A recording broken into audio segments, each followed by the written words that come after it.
Good afternoon.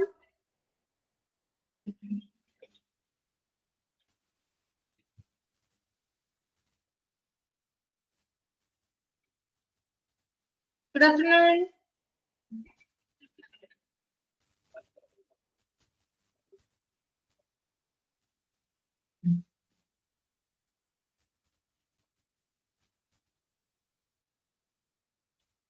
ഈ tagging തുടങ്ങിയാണല്ലോ എടുക്കാനുള്ളത് അല്ലേ? കഴിഞ്ഞ ക്ലാസ്സിൽ നമ്മള് ട്രയേജ് പറഞ്ഞല്ലേ? കഴിഞ്ഞ ക്ലാസ്സിൽ പറഞ്ഞ കാര്യങ്ങളൊക്കെ ഒന്നുകൂടി വായിച്ചെന്ന് വിശ്വസിക്കുന്നുണ്ടോ? ടാഗിങ് തുടങ്ങാം നമുക്ക്. ടാഗിങ് പറഞ്ഞോട്ടെ? സ്റ്റാർട്ട് ചെയ്യാലോ?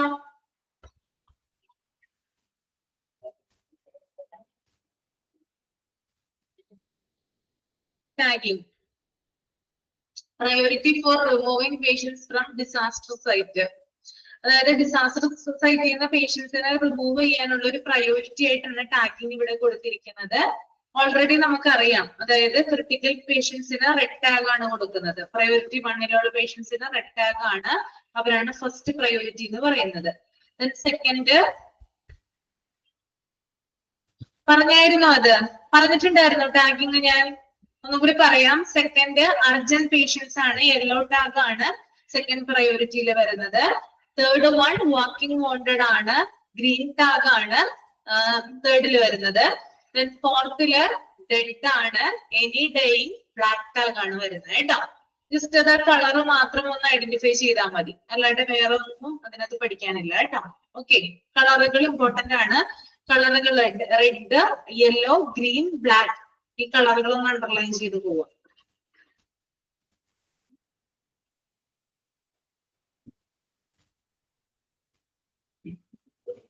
നെക്സ്റ്റ് സ്റ്റാർട്ട് ആണ് കേട്ടോ. സ്റ്റാർട്ട് എന്ന് പറയുന്ന ഒരു പ്രൊസീജിയർ നമ്മൾ യൂസ് ചെയ്യുന്നത് എന്തിനാണെന്ന് നമുക്കൊന്ന് നോക്കാം.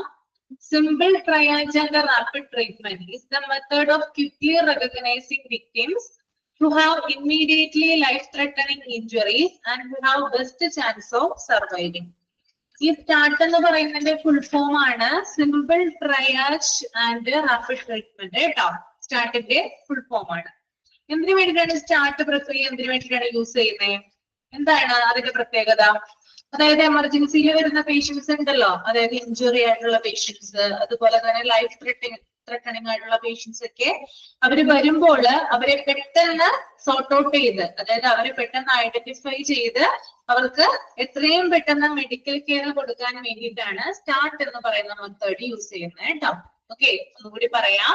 എമർജൻസിയിൽ വരുന്ന പേഷ്യൻസിനെ, അതും ഇഞ്ചുറീസ് ആയിട്ടുള്ള പേഷ്യൻസ്, അതുപോലെ തന്നെ ലൈഫ് ത്രെട്ടണിങ് ആയിട്ടുള്ള പേഷ്യൻസ്, ഇവരെ സോർട്ട് ഔട്ട് ചെയ്ത് അവർക്ക് വേണ്ടിയിട്ട് ഇമ്മീഡിയറ്റ് ആയിട്ട് മെഡിക്കൽ കെയർ കൊടുക്കാൻ വേണ്ടിയിട്ടാണ് എന്ത് കൊടുക്കുന്നത്? സ്റ്റാർട്ട് എന്ന് പറയുന്ന ആ മെത്തേഡ് ഇവിടെ യൂസ് ചെയ്യുന്നത്. ഓക്കെ, ദെൻ സ്റ്റാർട്ടില് കുറച്ച് സ്റ്റെപ്പുകൾ ഉണ്ട്.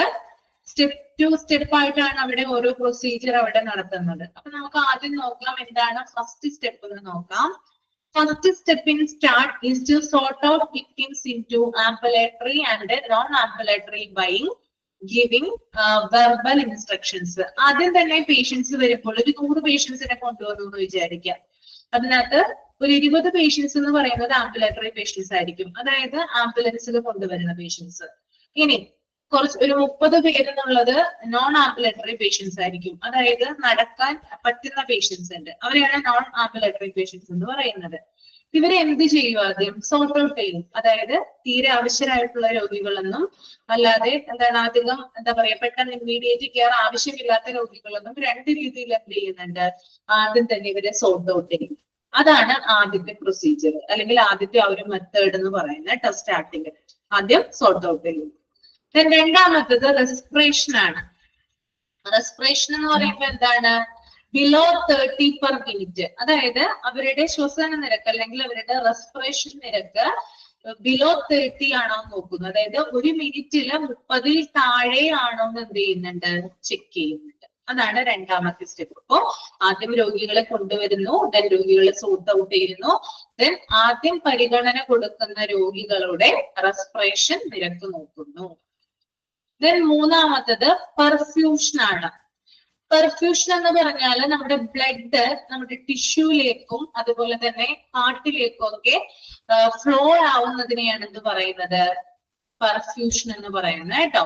നമ്മുടെ ബ്ലഡ് എവിടേക്കൊക്കെയാണ്, ടിഷ്യൂസിലേക്കും അതുപോലെ തന്നെ ഹാർട്ടിലേക്കും ഒക്കെ ഫ്ലോ ചെയ്യുന്നതിന്റെ ഒരു നിരക്കാണ് എന്ത് പറയുന്നത്, പെർഫ്യൂഷൻ എന്ന് പറയുന്നത് കേട്ടോ. ഒന്ന് നോട്ട് ചെയ്ത് വെക്കുക കേട്ടോ. ബ്ലഡ് ഫ്ലോ ആണ് എവിടേക്കുള്ള, ഹാർട്ടിലേക്കും അതുപോലെ തന്നെ ടിഷ്യൂലേക്കുമുള്ള. ഓക്കെ, അപ്പൊ പെർഫ്യൂഷൻ എന്ന് പറയുന്നത് നമുക്ക് രണ്ട് രീതിയിൽ നോക്കാം. രണ്ട് രീതിയിലാണ് എന്ത് ചെയ്യുക, പെർഫ്യൂഷൻ നോക്കാം. ഒന്ന് radial pulse present or not. രണ്ടാമത്തത് capillary refill, blanch test on nail bed, white to red in 2 second. First perfusion നോക്കുന്നത് എങ്ങനെയാണ്, ബ്ലഡ് ഫ്ലോ എങ്ങനെയാണ് നോക്കുന്നത്, അതായത് നമ്മുടെ കൈ ഉണ്ടല്ലോ, നമ്മുടെ കൈത്തണ്ടി ഉണ്ടല്ലോ, അവിടെ മിടിപ്പുണ്ടോ നോക്കും. അതായത് നാഡി മിടിപ്പ് അറിയാനായിട്ട്, നമ്മുടെ പൾസ് അറിയാൻ വേണ്ടിയിട്ട് എന്ത് ചെയ്യുന്നുണ്ട്, നിങ്ങൾ ചിലപ്പോൾ ഡോക്ടർമാരൊക്കെ ചെയ്യുന്നത് കണ്ടിട്ടുണ്ടാവാം. സ്റ്റെതസ്കോപ്പ് വെച്ചിട്ട് കൈ ഒന്ന് എന്ത് ചെയ്യും, ഈ കൈത്തണ്ടയിലെ രോഗിയുടെ മൂവീസിലും അതുപോലെ തന്നെ സിനിമയിലൊക്കെ നമുക്ക് കാണാനായിട്ട് സാധിക്കും. ഇങ്ങനെ ഒന്ന് പ്രസ് ചെയ്യുന്നുണ്ട്. ഇതിനെയാണ് എന്ത് പറയാ, റേഡിയൽ പൾസ് എന്ന് പറയാ. അത് പ്രസന്റ് ആണോ അല്ലയോ, അതായത് പൾസ് ഉണ്ടോ ഇല്ലയോ എന്ന് ചെക്ക് ചെയ്യുന്നു. കൈത്തണ്ടയിൽ പിടിച്ചിട്ട് പൾസ് ഉണ്ടോ ഇല്ലയോ എന്ന് ചെക്ക് ചെയ്യുന്നു. അതാണ് പെർഫ്യൂഷൻ നോക്കുന്ന ആദ്യത്തെ മെത്തേഡ്. ഇതുപോലെ നമുക്കറിയാൻ പറ്റും ബ്ലഡ് ഫ്ലോ കറക്റ്റ് ആയിട്ട് ഹാർട്ടിലോട്ട് പോകുന്നുണ്ടോ എന്ന്, കറക്റ്റ് ആയിട്ട് അല്ലെങ്കിൽ ടിഷ്യൂവിലോട്ട് പോകുന്നുണ്ടോ എന്ന് ഈ ഒരു മെത്തേഡിലൂടെ നമുക്ക് മനസ്സിലാക്കാനായിട്ട് സാധിക്കും. ക്ലിയർ ആണോ പറഞ്ഞത് ഇവിടം വരെ? ക്ലിയർ ആണോ? ഓക്കെ. രണ്ടാമത്തെ മെത്തേഡ് എന്ന് പറഞ്ഞാൽ കേപ്പിലറി റീഫിൽ ആണ്. കേപ്പിലറി റീഫിൽ എന്ന് പറഞ്ഞാൽ നിങ്ങൾക്ക് തന്നെ ചെയ്യാവുന്നതേ ഉള്ളൂ. നിങ്ങളുടെ 2 വിരൽ എടുക്കുക, ഏതെങ്കിലും ഒരു 2 വിരൽ എടുക്കുക. ഒരു തള്ളവിരൽ വേണം കേട്ടോ നിർബന്ധമായിട്ടും. ഏതെങ്കിലും ഒരു വിരൽ എടുക്കുക. വിരൽ എടുത്തു കഴിയുമ്പോൾ ഈ തള്ളവിരൽ എന്ത് ചെയ്യാം, മറ്റൊരു വിരലില് അതായത് നെയിലിന്റെ ഇടയിൽ നഖത്തിന്റെ താഴെയായിട്ട് എന്ത് ചെയ്യും, ഒന്ന് പ്രസ് ചെയ്ത് കൊടുക്കുക. നിങ്ങളൊന്ന് ചെയ്ത് നോക്കിയേ. പ്രസ് ചെയ്ത് കൊടുക്കുമ്പോൾ, നന്നായിട്ട് പ്രസ് ചെയ്യുമ്പോൾ ആ ഒരു അഗ്രഭാഗത്ത് എന്ത് കളറാ കാണുന്നേ, എന്ത് കളറാ കാണുന്നേ, ഒന്ന് കമന്റ് ചെയ്തേ നിങ്ങള്. എന്ത് കളറാ നെയിലിന്റെ ഇടയിൽ കാണാം, എന്ത് കളറാ കണ്ടത്? ഒരു കളറും കണ്ടില്ലേ? വൈറ്റ് കളർ കണ്ട് അല്ലേ? റെഡ് അല്ല, വൈറ്റ് ആണ്. വൈറ്റ് കളറാണ് ഇപ്പൊ കാണാം. പ്രസ് ചെയ്ത് കഴിയുമ്പോൾ നമ്മൾ വൈറ്റ് കളറാ കാണാം. ദെൻ നമ്മൾ ഒരു ഫിംഗർ ഒന്ന് റിലീസ് ചെയ്തേ.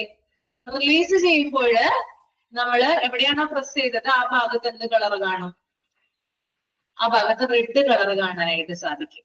ഓക്കെ, അപ്പോ എന്താണ്, നമ്മൾ സ്ട്രോങ് ആയിട്ട് പ്രസ് ചെയ്യുമ്പോൾ വൈറ്റ് കളറാണ് ഉണ്ടാവുക. ദെൻ അത് റിലീസ് ചെയ്യുമ്പോൾ ആ ഭാഗത്ത് റെഡ് കളർ ആയിരിക്കും കാണാം. ഇതിനെയാണ് നമ്മൾ എന്ത് പറയാ, കാപ്പിലറി റീഫിൽ എന്ന് പറയാ കേട്ടോ.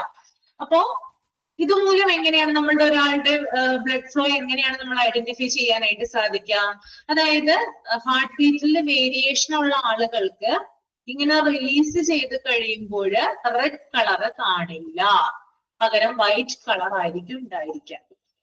നമ്മളിപ്പോ പ്രസ് ചെയ്ത് പിടിച്ചില്ലേ, ദെൻ നമ്മൾ റിലീസ് ചെയ്തില്ലേ, റിലീസ് ചെയ്തപ്പോൾ എന്ത് കളർ കണ്ടു, റെഡ് കളർ കണ്ടല്ലേ. എന്നാൽ വേരിയേഷൻ ഉള്ള, അതായത് ബ്ലഡ് ഫ്ലോയിൽ വേരിയേഷൻ ഉള്ള പേഷ്യൻസിന് എന്ത് കാണാൻ പറ്റില്ല, റെഡ് കളർ കാണാനായിട്ട് സാധിക്കില്ല. അപ്പൊ ഈ 2 രീതിയിൽ നമുക്ക് എന്ത് ചെയ്യാം, ബ്ലഡ് ഫ്ലോ നമുക്ക് തിരിച്ചറിയാനായിട്ട് സാധിക്കും. That is capillary refill. Clear ആയെന്ന് വിചാരിക്കുന്നു കേട്ടോ. ദെൻ നോക്കി അടുത്തത് എന്താണ് അവിടെ പറയുന്നത്, mental status. Whether he she can flow commands treatment during start. അതായത് ഇവിടെ ട്രീറ്റ്മെന്റ് ഡ്യൂറിങ്, അതായത് മെന്റൽ സ്റ്റാറ്റസ് ചെക്ക് ചെയ്യുന്നുണ്ട്. ഇത്രയും പ്രോസസ്സ് കഴിയുമ്പോൾ, അതായത് റെസ്പിറേഷൻ നോക്കി, പെർഫ്യൂഷൻ നോക്കി, പിന്നെ അവർ നോക്കുന്നതാണ് എന്ത്, പേഷ്യന്റ്. ഇമ്പോർട്ടന്റ് ആണ് കേട്ടോ, ഇമ്പോർട്ടന്റ് ആണ്. കേപ്പിലറി റീഫിലും പൾസും ഒക്കെ ഇമ്പോർട്ടന്റ് ആണ്. അതങ്ങനെ ഡീറ്റെയിൽ ആയിട്ട് പറഞ്ഞു തരുന്നത് കേട്ടോ. അപ്പൊ മെന്റൽ സ്റ്റാറ്റസ് എന്ന് പറയുന്നത് പേഷ്യന്റിന്റെ പേര് പേഷ്യന്റിന് സ്വയം പറയാനായിട്ട് സാധിക്കുന്നുണ്ടോ, അല്ലെങ്കിൽ സറൗണ്ടിങ്സിനെ കുറിച്ച് പേഷ്യന്റിന് അവയർനെസ് ഉണ്ടോ, അങ്ങനെയുള്ള കാര്യങ്ങളൊക്കെ ചെക്ക് ചെയ്യുന്നു. നമ്മുടെ കമാൻഡ് പേഷ്യന്റ് സ്വീകരിക്കുന്നുണ്ടോ, അല്ലെങ്കിൽ അവർക്കത് ഫോളോ ചെയ്യാൻ സാധിക്കുന്നുണ്ടോ എന്നൊക്കെ എന്ത് ചെയ്യാണ്, ചെക്ക് ചെയ്യുന്നത്. ഓക്കെ, അടുത്തത് സ്റ്റാർട്ട് ആണ്. സ്റ്റാർട്ട് എന്ന് പറയുന്നത് ഞാൻ പറഞ്ഞു, simple triage and rapid treatment ആണ്. ഇത് 3 സ്റ്റെപ്പ് ആയിട്ട് എന്ത് ചെയ്യുന്നുണ്ട്, വീണ്ടും ഇതിനെ തിരിക്കുന്നുണ്ട്. First one, open the airway. Airway എന്ന് പറഞ്ഞാൽ എന്താണ്? പേഷ്യന്റിന് അടിയന്തരമായിട്ടുള്ള ട്രീറ്റ്മെന്റ് കൊടുക്കുക. ഇപ്പോ ഓക്സിജൻ മാസ്ക് കൊടുക്കുക, അതുപോലെ തന്നെ ഡിഫിബ്രിലേറ്റർ യൂസ് ചെയ്തിട്ട് എന്താ പറയാ കൂടുതൽ അദ്ദേഹത്തിന്റെ റെസ്പിറേഷൻ വീണ്ടെടുക്കാനായിട്ട് ശ്രമിക്കുക. ഇങ്ങനെയുള്ള കാര്യങ്ങളൊക്കെ എയർവേയിലാണ് വരുന്നത്. പ്രോപ്പർ ആയിട്ട് നമ്മളൊരു പേഷ്യന്റിനെ കൊണ്ടുവരുമ്പോൾ, എമർജൻസി ആയിട്ട് ഒരു പേഷ്യന്റിനെ കൊണ്ടുവരുമ്പോൾ നമ്മൾ ആദ്യം CPR കൊടുക്കും. CPR കൊടുത്തിട്ടാണ് എന്ത് ചെയ്യുക? നമ്മൾ എയർവേ സ്റ്റാർട്ട് ചെയ്യുക. ഓക്കെ, ആദ്യം CPR കൊടുക്കും, അതിനുശേഷമാണ് നമ്മൾ എന്ത് ചെയ്യുക? അയാൾക്ക് വേണ്ടിയിട്ടുള്ള ട്രീറ്റ്മെന്റുകൾ ചെയ്യുക. രണ്ടാമത്തത് സ്റ്റോപ്പ് ദ ബ്ലീഡിങ്. അതായത് പേഷ്യന്റിന് എക്സ്റ്റേണൽ ആണ് ഇന്റേണൽ ബ്ലീഡിങ് ഉണ്ടെങ്കിൽ ആ ബ്ലീഡിങ് നിർത്തലാക്കാനുള്ള അല്ലെങ്കിൽ സ്റ്റോപ്പ് ചെയ്യാനുള്ള നടപടികൾ ഉടനെ തന്നെ ആരംഭിക്കുന്നതാണ്. മൂന്നാമത്തത് എലവേറ്റ് ദ ലെഗ്സ്. അതെ, സബ് പോയിന്റ് ആണ്. സബ് പോയിന്റ് അതിന്റെ താഴെ തന്നെ വരുന്നതാണ് കേട്ടോ. Elevate the legs for shock. നിങ്ങൾ കണ്ടിട്ടുണ്ടാവും, നമ്മൾ ഡെഫിബ്രിലേറ്റർ ഒക്കെ ഉപയോഗിച്ചിട്ട് പേഷ്യന്റിനെ നമ്മൾ റിക്കവർ ചെയ്യാനായിട്ട് ശ്രമിക്കുമ്പോൾ പേഷ്യന്റിന്റെ കാല് ശ്രദ്ധിച്ചിട്ടുണ്ടാവും എന്നറിയില്ല, എപ്പോഴും പൊക്കി വെക്കുക ചെയ്യാം. ഫർദർ ഇത് എമർജൻസി ആയിട്ടുള്ള പേഷ്യൻസിനെ നമ്മൾ കൊണ്ടുവരുമ്പോൾ അവരുടെ കാലുകൾ രണ്ടും എന്ത് ചെയ്യുന്നുണ്ട്? പൊക്കി വെച്ചിട്ട്, ചിലപ്പോൾ എന്തെങ്കിലും കൊളുത്തിലൊക്കെ തൂക്കിയിട്ടിട്ടായിരിക്കും എന്ത് ചെയ്യുക? ഇങ്ങനെയുള്ള ചികിത്സകളൊക്കെ കൊടുക്കുക. അതിനെയാണ് എന്ത് പറയുന്നത്? Elevate the legs for shock എന്ന് പറയുന്നത് കേട്ടോ. ക്ലിയർ ആയെന്ന് കരുതുന്നു. ഓക്കെ, അടുത്തത് പറയാലോ.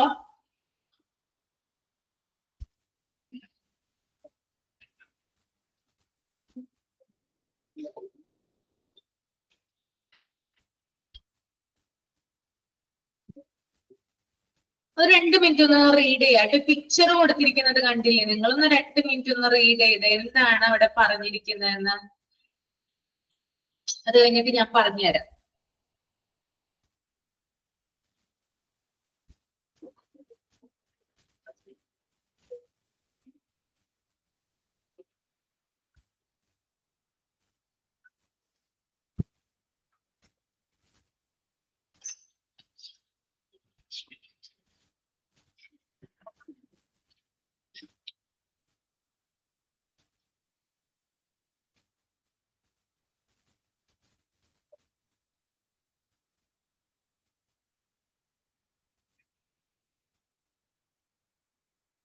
ഓക്കെ, നോക്കാം. റീഡ് ചെയ്തെന്ന് വിചാരിക്കുന്നു കേട്ടോ. നോക്കിയേ നിങ്ങൾ, സ്റ്റാർട്ട് ട്രയേജ്.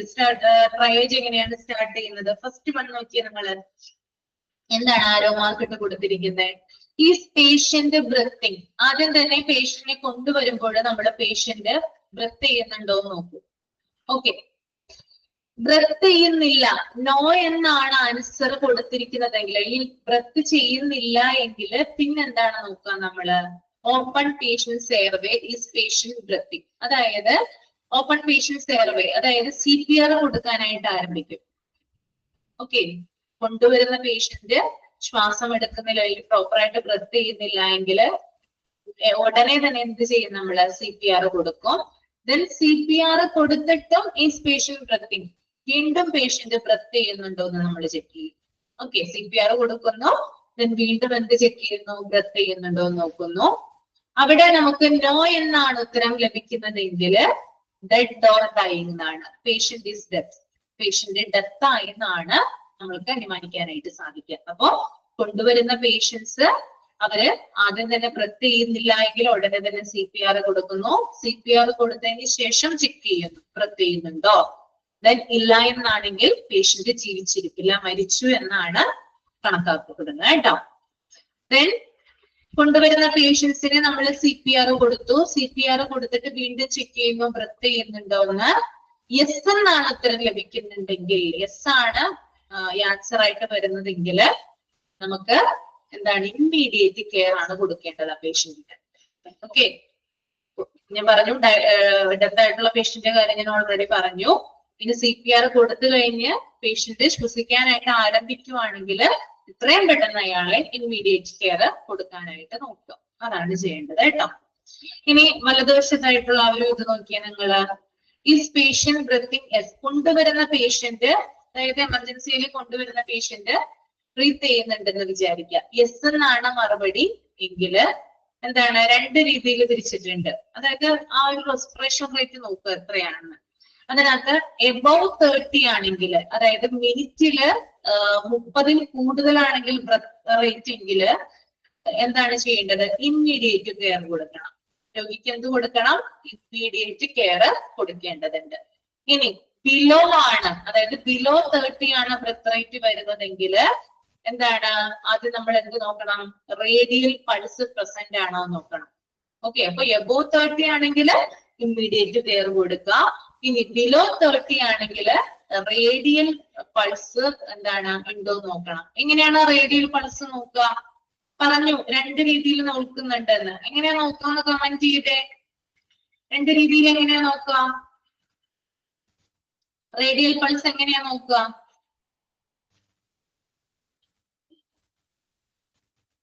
കൈത്തണ്ടയില്, പിന്നെ പൾസ് വെയില്, അതുപോലെ തന്നെ കാപ്പിലറി റീഫിൽ. അത് ഉപയോഗിച്ച് എന്ത് ചെയ്യുന്നുണ്ട്? പൾസ് ഉണ്ടോ എന്ന് നോക്കുന്നു. പൾസ് ഉണ്ട് എന്നാണെങ്കിൽ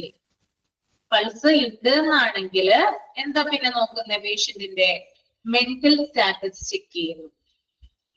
പേഷ്യന്റ് നമ്മൾ പറയുന്ന കമാൻഡുകൾ സ്വീകരിക്കുന്നുണ്ടോ, പേര് സ്വയം പറയാനായിട്ട് ശ്രമിക്കുന്നുണ്ടോ, അങ്ങനെയുള്ള കാര്യങ്ങളൊക്കെ ചെക്ക് ചെയ്യുന്നു. ഓക്കെ, ഇനി മെന്റൽ സ്റ്റാറ്റസ് ഓക്കെ ആണെങ്കിൽ, അതായത് പേഷ്യന്റ് പറയുന്ന കാര്യങ്ങൾ, അതായത് ഓരോ കാര്യങ്ങൾ പറയുന്നുണ്ട് എന്നാണെങ്കിൽ നമ്മൾക്ക് എന്ത് ചെയ്താൽ മതി? പേഷ്യന്റ് ഡിലേഡ് കെയർ കൊടുത്താൽ മതി. ഓക്കെ, അതായത് വൈകിയാലും കുഴപ്പമില്ല, പേഷ്യന്റ് ഓക്കെ ആണ്, പേഷ്യന്റ് ഇസ് ബെറ്റർ. ഇനി നോ എന്നാണെങ്കിൽ പേഷ്യന്റ് എത്രയും പെട്ടെന്ന് ഇമ്മീഡിയറ്റ് കെയർ കൊടുക്കണം. പേഷ്യന്റിന് സ്വയമേ ബോധമില്ലാത്തൊരവസ്ഥയൊക്കെ വരും അല്ലെ, അതായത് സ്വയമേ ഐഡന്റിഫൈ ചെയ്യാനൊന്നും സാധിക്കില്ല, പേര് പോലും അറിയാത്ത പേഷ്യൻസ് ഉണ്ടാവും ചിലപ്പോൾ വരുന്നവരില്. അപ്പൊ അങ്ങനെയുള്ളവർക്ക് ഇമ്മീഡിയറ്റ് ആയിട്ടുള്ള കെയർ നമ്മൾ കൊടുക്കണം. ഇനി നോക്കിയാൽ നിങ്ങള് വരുന്ന പേഷ്യൻസില് എന്താ പറയാ, റേഡിയൽ പൾസ് ഇല്ലെങ്കിൽ, ഇപ്പൊ കൈത്തണ്ടയിൽ പിടിച്ച് നോക്കി പൾസ് ഇല്ല, അതുപോലെ തന്നെ കാപ്പിലറി റിഫിൽ നോക്കി അതിനകത്തും ഇല്ല എന്നാണെങ്കിൽ ഉടനെ തന്നെ പേഷ്യന്റിന്റെ ബ്ലീഡിങ് കൺട്രോൾ ചെയ്യാനുള്ള കാര്യങ്ങൾ നമ്മൾ ചെയ്യണം. അവർക്ക് ഇമ്മീഡിയറ്റ് കെയർ കൊടുക്കേണ്ടി ഉണ്ട്.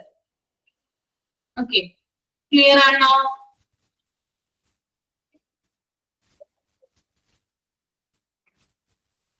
ഓക്കെ, മനസ്സിലാവാത്തവരുണ്ടെങ്കിൽ ചോദിച്ചോളൂ കേട്ടോ, പറഞ്ഞുതരാം.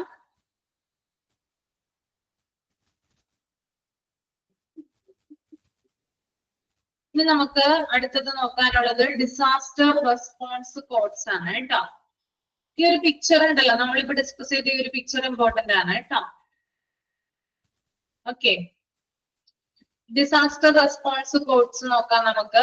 First one code red. അപ്പൊ നമ്മൾ പല കോഡുകളും പഠിച്ചിട്ടുണ്ട് അല്ലെ. കോഡ് റെഡ് എന്തുമായി ബന്ധപ്പെട്ടതാണ്? കോഡ് റെഡ് ഏതാണ്? കോഡ് റെഡ് എന്തിനാണ് ആക്ടിവേറ്റ് ചെയ്യുന്നത്?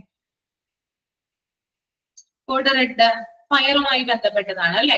ഓക്കെ, അപ്പൊ നമുക്ക് അതിനെ കുറിച്ച് ഡീറ്റെയിൽ ആയിട്ട് നോക്കാം എന്താ പറയുന്നത്. Code red, fire, smoke or the odour of something burning initiate code red team alert as per fire manual inform 5000. അതായത് എന്തെങ്കിലും തീപിടുത്തം ഉണ്ടാവുകയാണെങ്കിലോ അല്ലെങ്കിൽ സ്മോക്ക്, പുക, അങ്ങനെയുള്ള കാര്യങ്ങൾ, അതുപോലെ തന്നെ എന്തെങ്കിലും കത്തിക്കരിഞ്ഞതുമായി ബന്ധപ്പെട്ട എന്തെങ്കിലും ഒരു ഗന്ധങ്ങളോ അങ്ങനെയുള്ള കാര്യങ്ങളൊക്കെ ഉണ്ടാവുകയാണെങ്കിൽ നമ്മൾ ആക്ടിവേറ്റ് ചെയ്യുന്ന അല്ലെങ്കിൽ ഹോസ്പിറ്റലിൽ ആക്ടിവേറ്റ് ചെയ്യുന്ന കോഡാണ് കോഡ് റെഡ് എന്ന് പറയുന്നത്. ഇത് പല ടേബിളുകളിലാക്കിയാണ് കൊടുത്തിരിക്കുന്നത്. 1, 2, 3, 4 എന്ന് പറയുന്ന ആ ഒരു ടേബിളിലാക്കിയാണ് കൊടുത്തിരിക്കുന്നത്. അതിന്റെ താഴേക്ക് ബാലൻസ് ഭാഗം കൂടി ഉണ്ട്, അത് നിങ്ങളൊന്ന് ശ്രദ്ധിക്കണം കേട്ടോ. നമുക്കിത് വായിക്കുമ്പോൾ നമുക്ക് അത്ര എന്താ പറയാ ഇഷ്ടപ്പെട്ടെന്ന് വരില്ല ഇങ്ങനെ കൊടുത്തിരിക്കുന്നത്. അപ്പൊ നമ്മളത് ശ്രദ്ധിച്ച് ഇരുന്നാൽ മാത്രമാണ് നോട്ടിലേക്ക് പോകാനായിട്ട് പറ്റുക. അപ്പൊ ഞാൻ പറഞ്ഞു തീപിടുത്തം, അതുപോലെ പുക, അതുപോലെ തന്നെ എന്തെങ്കിലും ഗന്ധങ്ങൾ, കത്തിക്കരങ്ങളുമായി ബന്ധപ്പെട്ട ഗന്ധങ്ങള്, ഇങ്ങനെയുള്ള കാര്യങ്ങൾ ഉണ്ടാകുമ്പോഴാണ് കോഡ് റെഡ് എന്ത് ചെയ്യുക, ആക്ടിവേറ്റ് ചെയ്യുക. ദെൻ സെക്കൻഡ് ടേബിളിൽ കൊടുത്തിരിക്കുന്നതാണ് വായിക്കാൻ പോകുന്നത്. Notify the telephone operator, follow the RACE protocol, R rescue, remove everyone from immediate danger, A, activate a fire alarm, C, contain smoke and fire and close all doors, E, extinguish the fire if possible, not alert others shouting for red. അതായത് code ഇങ്ങനെയുള്ള ഒരു സാഹചര്യം ഉണ്ടായി കഴിഞ്ഞിട്ട് തീപിടുത്തം ഉണ്ടായി കഴിഞ്ഞ സാഹചര്യം ഉണ്ടായി കഴിഞ്ഞാൽ എത്രയും പെട്ടെന്ന് ടെലിഫോൺ ഓപ്പറേറ്ററെ അറിയിക്കുകയാണ് നമ്മൾ ചെയ്യേണ്ടത്. അവരുടെ ശ്രദ്ധയിൽ ഇത് പെടുത്തണം. അതുപോലെ തന്നെ റേസ് എന്ന് പറയുന്ന ഒരു പ്രോട്ടോകോള് ഇവിടെ ഫോളോ ചെയ്യുന്നുണ്ട്. അപ്പൊ റേസ് എന്ന് പറയുന്നത് ഒരു വേർഡ് ആണ്. ആ വേർഡിലെ ഓരോ ലെറ്ററും ഓരോ കാര്യങ്ങളാണ് മീൻ ചെയ്യുന്നത്. അപ്പൊ അതിനകത്ത് ആർ എന്ന് പറയുന്നത് എന്താണെന്ന് നോക്കാം. ആർ എന്ന് പറഞ്ഞാൽ റെസ്ക്യൂ അല്ലെങ്കിൽ റിമൂവ് ആണ്. Every one from immediate danger, അതായത് അപകടകരമാകുന്ന ആ ഒരു ഏരിയയിൽ നിന്ന്, തീപിടുത്തം ഉണ്ടായിട്ടുള്ള ഒരു ഏരിയയിൽ നിന്ന് എത്രയും പെട്ടെന്ന് ആളുകളെ ഒഴിപ്പിക്കുവാനാണ് എന്ത് പറയുന്നത്, ആർ ഫോർ റെസ്ക്യൂ എന്ന് പറയുന്നത്, അല്ലെങ്കിൽ റിമൂവ് എന്ന് പറയുന്നത്. ദെൻ എ എന്ന് പറഞ്ഞാല് ആക്ടിവേറ്റഡ് ഫയർ അലാം, അതായത് ഒരു ഫയർ അലാം മുഴക്കുക, ഒരു സൈറൻ മുഴക്കുക എന്നുള്ളതാണ് അവിടെ പറയുന്നത് കേട്ടോ. സൈറൻ മുഴക്കുക. C confine smoke and fire and close all doors, അതുപോലെ തന്നെ ഈ തീപിടുത്തമുണ്ടായ ഏരിയയുമായി ബന്ധപ്പെട്ടിട്ടുള്ള എല്ലാ ജനലുകളും വാതിലുകളും അടക്കുക എന്നുള്ളതാണ് സി എന്നതുകൊണ്ട് അർത്ഥമാക്കുന്നത് കേട്ടോ. Then last one E ആണ്. E for extinguish എന്നാ പറയാ. എക്സ്റ്റിങ്ക്യൂഷൻ എന്ന് പറഞ്ഞാൽ എന്താണ് പറയാ, അതായത് the fire if possible, അതായത് നമ്മളെ കൊണ്ടാകുന്ന രീതിയിൽ, ഇപ്പൊ നിങ്ങളാണ് ആ ഒരു സാഹചര്യവുമായിട്ട് ആ സാഹചര്യത്തെ ഫേസ് ചെയ്തിരുന്നതെങ്കിൽ എന്ത് ചെയ്യാൻ, നിങ്ങളെ കൊണ്ടാകുന്ന രീതിയിൽ ആ ഫയർ അണക്കാനായിട്ട് ശ്രമിക്കാം. ഓക്കെ, തീ കെടുത്താനായിട്ട് ശ്രമിക്കണം. Then അതിന്റെ ബ്രാക്കറ്റിലെ നോട്ട് എന്നും പറഞ്ഞു കൊടുത്തിട്ടുണ്ട്. Alert others by shouting for red, അതുപോലെ തന്നെ മറ്റുള്ളവരെ, അതായത് നിങ്ങളെ കൊണ്ട് കഴിയാവുന്ന രീതിയിൽ മറ്റുള്ളവരെ ഒച്ചയെടുത്ത് അറിയിക്കുക എന്നുള്ളതാണ്. അതായത് തീപിടുത്തം ഉണ്ടായി, അപകടമാണ് എന്നുള്ളത് നിങ്ങളെ കൊണ്ട് പറ്റുന്ന രീതിയിൽ നിങ്ങളുടെ മാക്സിമം സൗണ്ട് ഉപയോഗിച്ചുകൊണ്ട് മറ്റുള്ളവരെ ഇൻഫോം ചെയ്യുക. ഓക്കെ, ക്ലിയർ ആണോ പറഞ്ഞത്? ഒന്നുകൂടി പറയണോ? ക്ലിയർ ആണോ? Raise protocol. Okay,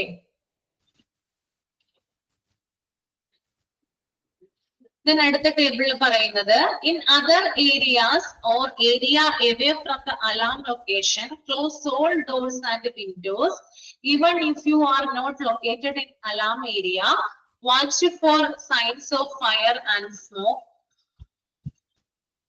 Do not use elevators. Report to the assigned work area and wait for instructions. അതായത് ഇപ്പൊ തീപിടുത്തം ഉണ്ടായിട്ടുള്ള ഏരിയയിൽ നിന്ന് മാറി വേറെ പല ഏരിയകളും ഉണ്ടാവും അല്ലെ. അപ്പൊ ആ ഏരിയയിലേക്ക് ഈ ഫയർ സ്പ്രെഡ് ചെയ്യാതിരിക്കാൻ വേണ്ടിയിട്ട് നമ്മൾ മുൻകരുതലുകൾ എടുക്കണം അല്ലെ. അതായത് ആ ചുറ്റുപാടുമായി എവിടെയാണോ ഈ ഒരു ഇൻസിഡന്റ് ഉണ്ടായത് അതുമായി ബന്ധപ്പെട്ട പ്രദേശത്തുള്ള ജനലുകളും വാതിലുകളൊക്കെ ക്ലോസ് ചെയ്യുക. അതുപോലെ തന്നെ നിങ്ങളിപ്പോ ആ ഒരു ലൊക്കേറ്റഡ് ഏരിയയിൽ അല്ലെങ്കിൽ കൂടിയും അവിടേക്ക് എന്ത് ചെയ്യണം, സൈനുകളും അതുപോലെ തന്നെ അങ്ങനെയുള്ള കാര്യങ്ങളൊക്കെ സ്ഥാപിക്കണം എന്ന് പറയുന്നുണ്ട്. അപ്പൊ നമുക്കറിയാം തീപിടുത്തം ഉണ്ടാകുന്ന ആ ഒരു ഏരിയയിലെ പ്രത്യേകിച്ച് റെസ്ട്രിക്റ്റഡ് ഏരിയ എന്ന് പറഞ്ഞ് എന്താണ് കെട്ടി വലിച്ചു മുറുക്കി വെച്ചിട്ടുണ്ടാവും അല്ലെ. അതായത് 4 കോർണറിലും എന്ത് ചെയ്തിട്ടുണ്ടാവും, ഇങ്ങോട്ട് വരരുതെന്നും പറഞ്ഞ് അല്ലെങ്കിൽ പ്രവേശനമില്ല എന്നും പറഞ്ഞ് സൈൻ ബോർഡുകൾ സ്ഥാപിച്ചിട്ടുണ്ടാവും, അല്ലെങ്കിൽ അപകടമാണെന്ന് പറഞ്ഞ് സൈൻ ബോർഡുകൾ സ്ഥാപിച്ചിട്ടുണ്ടാവും. അപ്പൊ അങ്ങനെ വാർണിംഗ് കൊടുക്കണം എന്നും കൂടി ഇവിടെ പറയുന്നുണ്ട്. അതുപോലെ തന്നെ തീപിടുത്തം ഉണ്ടാകുന്ന ഒരു സമയത്തിൽ അല്ലെങ്കിൽ പുകയുണ്ടാകുന്ന ഒരു സന്ദർഭത്തിൽ ഒരിക്കലും നമ്മള് ഹോസ്പിറ്റലിലെ എലവേറ്റേഴ്സ് യൂസ് ചെയ്യാനായിട്ട് പാടുള്ളതല്ല, അല്ലെങ്കിൽ ലിഫ്റ്റുകളൊന്നും നമ്മള് യൂസ് ചെയ്യാനായിട്ട് പാടുള്ളതല്ല. ബന്ധപ്പെട്ട ഉദ്യോഗസ്ഥരെ എത്രയും പെട്ടെന്ന് ഇത് അറിയിക്കുകയും അവരുടെ ഇൻസ്ട്രക്ഷൻസിന് വേണ്ടി വെയിറ്റ് ചെയ്യുകയും വേണം. അതായത് നമ്മൾക്കിപ്പോ ഞാൻ പറഞ്ഞു, അതായത് നമ്മളെ കൊണ്ട് മാക്സിമം രീതിയിൽ നമ്മൾ തീയണക്കാനായിട്ട് ശ്രമിക്കുന്നുണ്ട്. പക്ഷെ നമുക്ക് ഫുൾ ആയിട്ട് ആ തീയുടെ കാര്യങ്ങളൊന്നും നമ്മൾക്ക് ഫുൾ ആയിട്ട് ഒരിക്കലും നമുക്കത് അണയ്ക്കാനോ അല്ലെങ്കിൽ അതിന് വേണ്ടിയിട്ടുള്ള പ്രിക്കോഷൻസ് കാര്യങ്ങളും നമുക്ക് എടുക്കാൻ സാധിക്കണമെന്നില്ല. അപ്പോൾ അതുമായി ബന്ധപ്പെട്ടിട്ടുള്ള ആളുകൾ, അതായത് ഫയർഫോഴ്സിന്റെ ആളുകൾ, അവരൊക്കെ വരുന്നത് വരെ എന്ത് ചെയ്യുക, ഒന്ന് വെയിറ്റ് ചെയ്യുക, അവരുടെ ഇൻസ്ട്രക്ഷൻസിന് വേണ്ടിയിട്ടൊന്ന് വെയിറ്റ് ചെയ്ത് നിൽക്കുക. ഓക്കെ, ലാസ്റ്റത്തെ ടേബിൾ ആണ് പറയുന്നത് when using extinguisher to put out the fire. അതായത് നിങ്ങൾ കണ്ടിട്ടുണ്ടാവുമെന്ന് വിചാരിക്കുന്നു, ഫയർ എക്സ്റ്റിങ്ക്യൂഷർ കണ്ടിട്ടുണ്ടാവുമെന്ന് വിചാരിക്കുന്നു അല്ലെ. എന്താണ് ഫയർ എക്സ്റ്റിങ്ക്യൂഷറിന്റെ കളർ, എവിടെയാണത്, അതിന്റെ സ്ഥാനം എവിടെയാണ് അത് വെച്ചിട്ടുണ്ടാവുക? എല്ലാ കെട്ടിടങ്ങളിലും ഉണ്ടാവുമല്ലോ ഒരെണ്ണമെങ്കിലും. എവിടെയാണത് വെച്ചിട്ടുണ്ടാവുക? ഫയർ എക്സ്റ്റിങ്ക്യൂഷർ എവിടെയാ വെക്കുക? ഒന്ന് കമന്റ് ചെയ്തേ നിങ്ങള്, എവിടെയാ വെക്കുന്നത് ഫയർ എക്സ്റ്റിങ്ക്യൂഷർ? ആ വാളിൽ അല്ലെ, ഭിത്തിയില് പിടിപ്പിച്ചു വെച്ചിട്ടുണ്ടാവും അല്ലെ. ഓക്കെ, അപ്പൊ അത് ഉപയോഗിക്കേണ്ട രീതിയെ കുറിച്ചിട്ടാണ് ഇവിടെ പറയുന്നത്. Remember pass.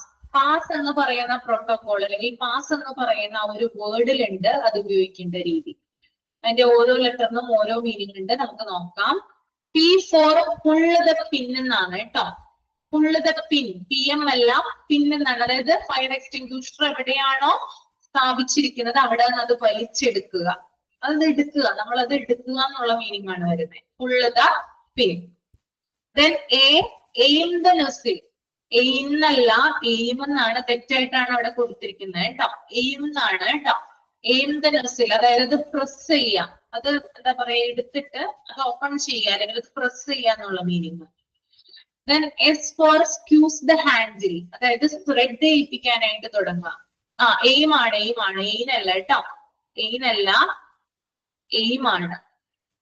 Okay, squeeze the handle എന്ന് പറഞ്ഞാൽ എന്താണ്, അത് സ്പ്രെഡ് ചെയ്യിപ്പിക്കാനായിട്ട് സ്റ്റാർട്ട് ചെയ്യാം.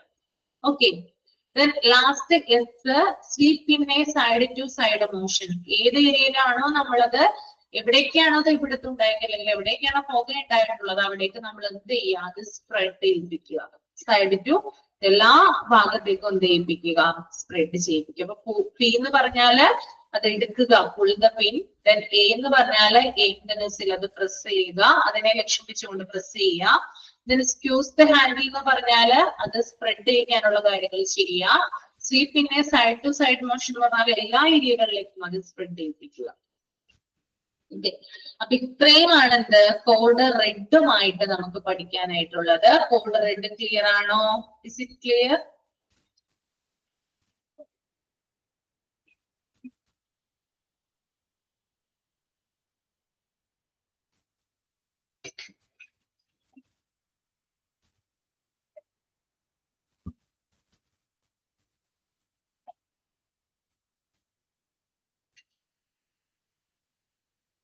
Code pink. കോഡ് പിങ്ക് എന്താണെന്ന് നോക്കാം.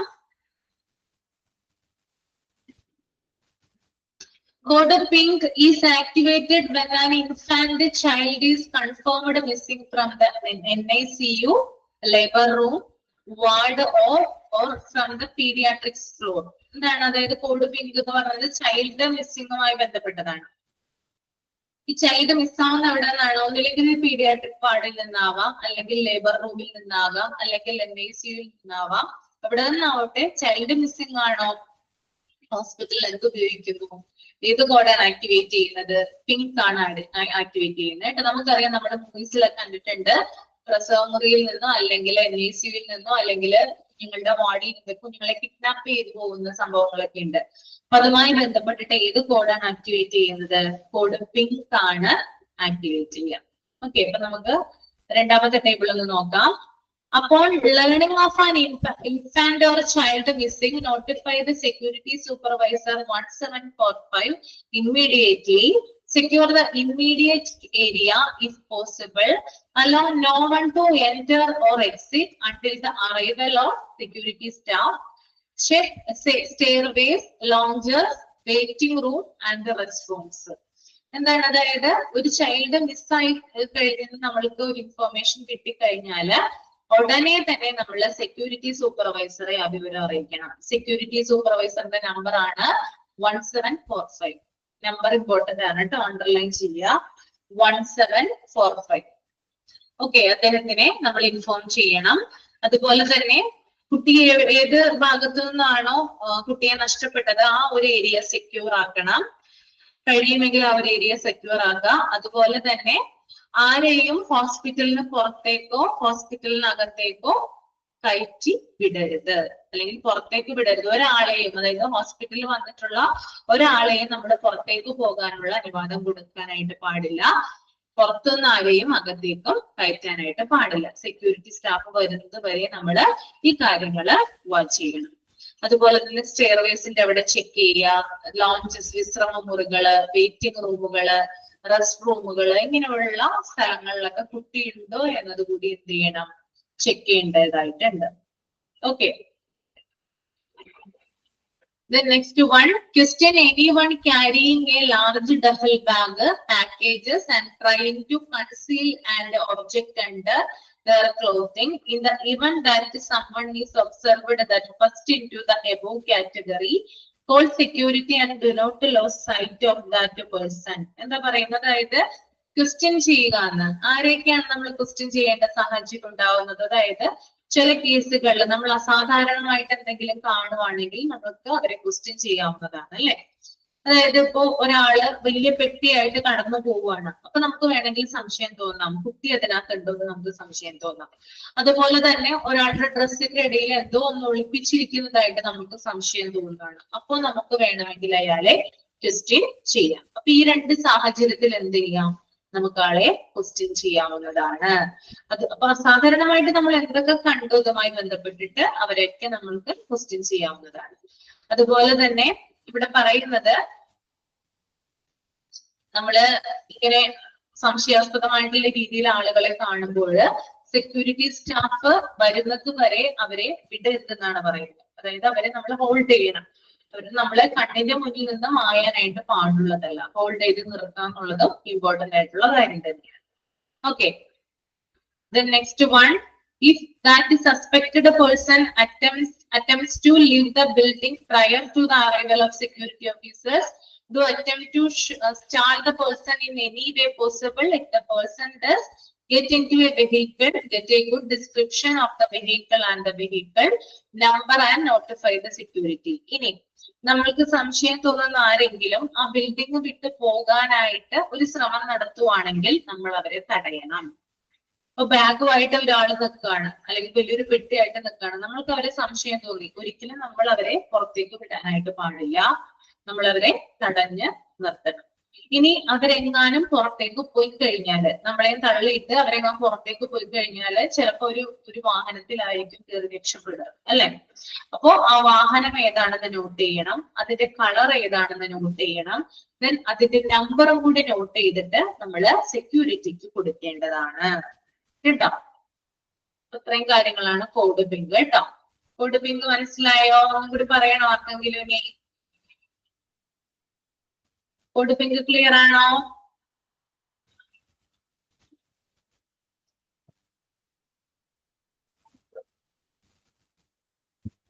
then അടുത്തത് കോൾഡ് ഓറഞ്ച് ആണ് കേട്ടോ. Code orange, hazardous material spill such as chemical spill, mercury spill, gas leak, hazardous drug spill, etc. Hazardous material spill requires immediate attention to prevent contamination of the environment. അതായത് എന്തെങ്കിലും പദാർത്ഥങ്ങളുമായി ബന്ധപ്പെട്ടിട്ടുള്ള ചോർച്ചയാണെന്ന് പറയാ, spill എന്ന് പറയാം, അല്ലെ? Hazardous, അതായത് അപകടകരമായിട്ടുള്ള പദാർത്ഥങ്ങളുടെ ചോർച്ച. അതിപ്പോ എന്താണ്, കെമിക്കൽ സ്പില്ലാകാം, അല്ലെങ്കിൽ മെർക്കുറി സ്പില്ലാകാം, ഗ്യാസ് ലീക്ക് ആവാം, അതുപോലെ തന്നെ വീര്യം കൂടിയ മരുന്നുകളുടെ ഡ്രഗ്സിന്റെ ചോർച്ചയാകാം. അപ്പൊ ഇത്തരത്തിലുള്ള ചോർച്ചയുമായി ബന്ധപ്പെട്ട് അല്ലെങ്കിൽ സ്പില്ലുമായി ബന്ധപ്പെട്ട് നമ്മൾ ഉപയോഗിക്കുന്ന അല്ലെങ്കിൽ നമ്മൾ ആക്ടിവേറ്റ് ചെയ്യുന്ന കോഡാണ് കോഡ് ഓറഞ്ച് എന്ന് പറയുന്നത് കേട്ടോ.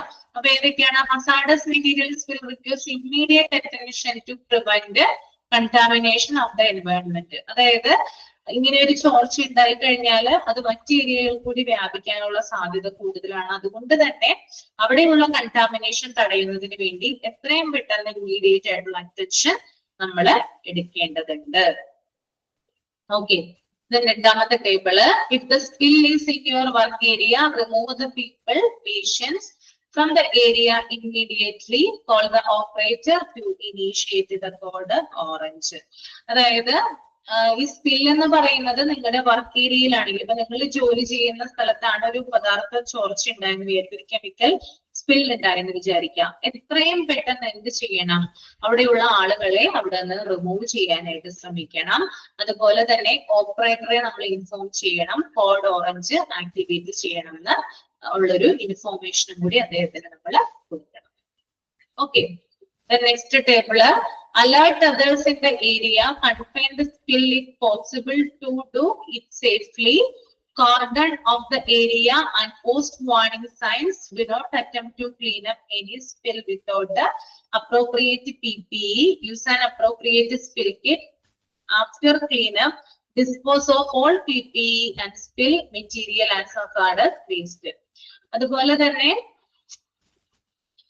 എല്ലാവരെയും, അതായത് മറ്റുള്ളവരെ ഈ ഏരിയയിലേക്ക് വരരുത് എന്നുള്ള ഒരു വാർണിംഗ് സൈൻസും കൂടി എന്ത് കൊടുക്കണം, മറ്റുള്ളവർക്ക് കൊടുക്കണം. അതായത് ഇവിടെ ഒരു സ്പില്ല്, ഇങ്ങനെ ഒരു സ്പില്ല് നടന്നിട്ടുണ്ട്, ഒരു കെമിക്കൽ സ്പില്ല് ഉണ്ടായിട്ടുണ്ട്, അപ്പോ മറ്റുള്ള ആളുകൾക്ക് ഇവിടേക്ക് പ്രവേശനമില്ല, ആരും ഇങ്ങോട്ട് വരരുത് എന്നുള്ള ഒരു വാർണിംഗ് സൈൻ അവിടെ സ്ഥാപിച്ചിരിക്കണം എന്ന് പറയുന്നുണ്ട്.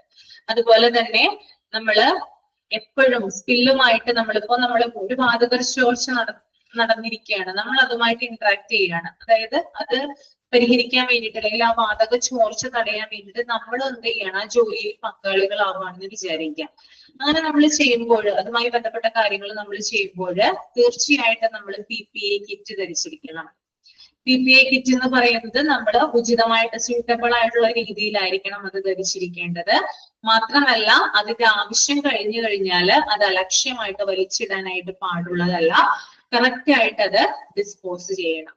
ഈ ഒരു സ്കില്ലുമായി ബന്ധപ്പെട്ടുള്ള ഹസാർഡസ് വേസ്റ്റുകളും മറ്റും എന്ത് ചെയ്തിരിക്കണം, PPE കിറ്റ് ഉൾപ്പെടെ എല്ലാ കാര്യങ്ങളും കൃത്യമായിട്ട് ഡിസ്പോസ് ചെയ്തിട്ടുണ്ടായിരിക്കണം. ഓക്കെ, ക്ലിയർ ആയെന്ന് കരുതുന്നു കേട്ടോ.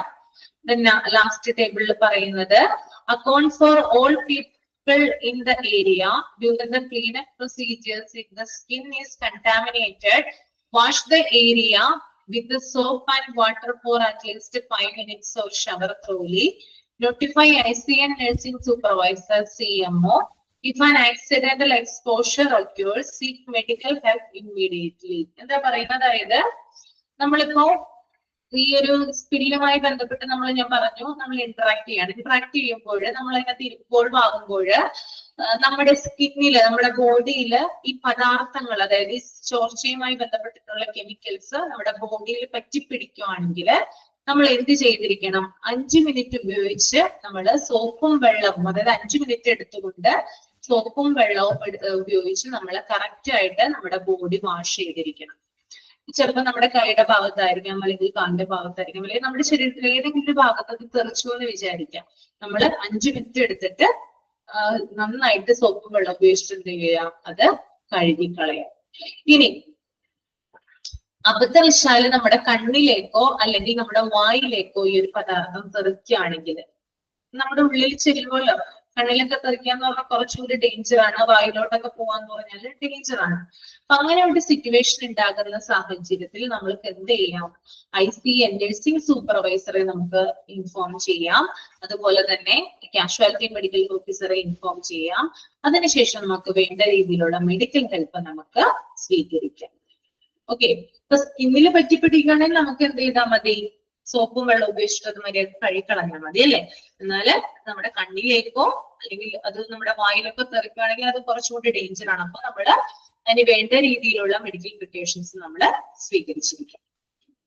ഓക്കെ, ക്ലിയർ ആണോ കോഡ് കുറച്ച്?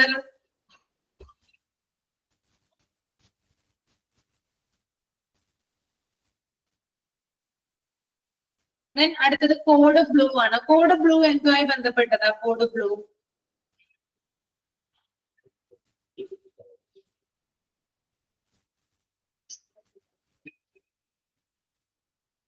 കാർഡിയാക് അറസ്റ്റുമായി ബന്ധപ്പെട്ടതാണ് അല്ലെ. നോക്കിയാൽ നിങ്ങൾ എല്ലാവർക്കും അറിയാവുന്നതാണ്, കാർഡിയാക് അറസ്റ്റുമായി ബന്ധപ്പെട്ടതാണ് code blue. Cardiac respiratory arrest, cardiac അറസ്റ്റുമായി കണക്റ്റഡ് ആണ് കോഡ് ബ്ലൂ. കാർഡിയാക് അറസ്റ്റ് സംഭവിച്ച ഒരാളെ കൊണ്ടുവരുമ്പോൾ നമ്മൾ ആക്ടിവേറ്റ് ചെയ്യുന്ന കോഡാണെന്ത്, കോഡ് ബ്ലൂ എന്ന് പറയുന്നത്. നോക്കിയേ, report by dialing emergency operation number, operator number 6664, begin CPR, ACLS protocol, remove visitors from the area room.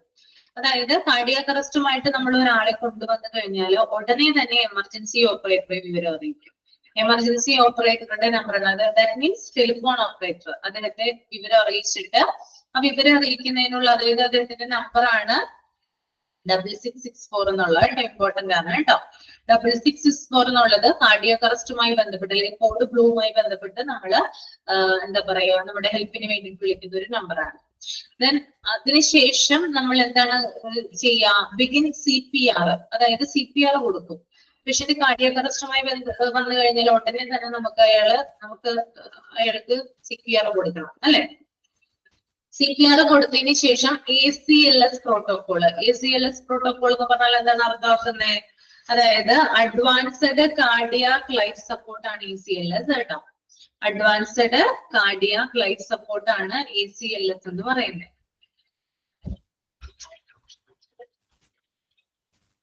Advanced cardiac life support ആണ്.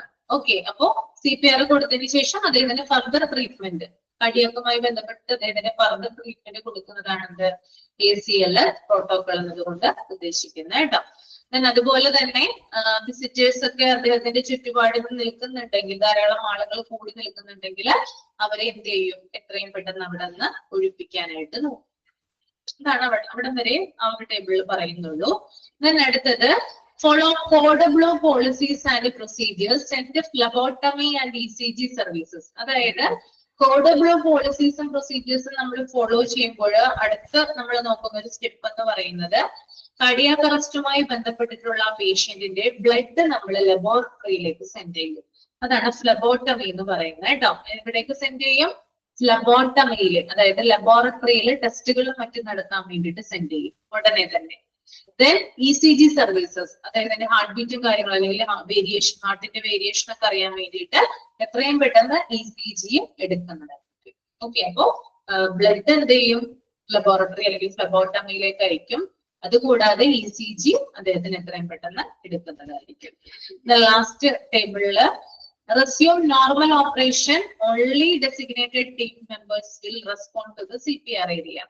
അതുപോലെ തന്നെ ഇതുമായി ബന്ധപ്പെട്ട CPR, അതായത് ഈ കാർഡിയാക് അറസ്റ്റുമായി ബന്ധപ്പെട്ടിട്ടുള്ള ആളുകളെ അല്ലെങ്കിൽ ആളിനെ നമ്മൾ സെർവ് കൊടുക്കണം, അല്ലെങ്കിൽ അവരെ സേവിക്കുന്ന ആളുകൾ എന്ന് പറയുന്നത് കാർഡിയാക് അറസ്റ്റുമായി ബന്ധപ്പെട്ടിട്ട് പ്രവർത്തിക്കുന്ന ആളുകൾ തന്നെയാണ്. അതുമായി ബന്ധപ്പെട്ടിട്ട് പ്രവർത്തിക്കുന്ന ആളുകൾക്കാണ് ആ ഒരു ഏരിയയിൽ നിൽക്കാനായിട്ട് പറ്റുള്ളൂ. ഓക്കെ, അതാണ് ആ ലാസ്റ്റ് ടേബിളിൽ പറയുന്നത് കേട്ടോ. കാർഡിയാക് അറസ്റ്റ് ക്ലിയർ ആയെന്ന് കരുതുന്നു.